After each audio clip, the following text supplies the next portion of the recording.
বাচ্চারা কি এমন গভীর কথা বলছো? স্যার আমাদের স্কুলে ভয়ঙ্কর ভয়ঙ্কর জিনিস হচ্ছে। হ্যাঁ স্যার, আমাদের স্কুলে ভূত তো চলে এলো না। বাচ্চারা এখানে ভূত ভূত কিচ্ছু নাই। স্যার আমি শুনেছি ভূত আছে। বাচ্চারা কেউ ভয় করো না। হ্যাঁ স্যার, আমাদেরকে তো ভয় লাগছে। আরে কে তুই চিল্লাচ্ছিলি? ছুটি হয়ে গেছে, সবাই বাড়ি চলো। বন্ধুরা সত্যি আমাদের স্কুলে ভূত চলে এলো না তো? ওই আরে খোঁজটা আজকে স্কুলে দেখি।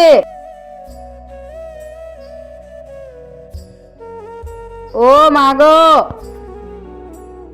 চলো বন্ধুরা, আওয়াজ মনে হয় ওইখান থেকেই বেরাচ্ছে। আমি যে यार মানে তো আমাদের 70 ম্যাডাম ভূত। বাচ্চারা ও তো লাচার প্র্যাকটিস করছে। আরে ছি, তুমি ভালোবাসায় পাগল হয়ে গেছো। ও ভূত কে রে? আরে ভূত।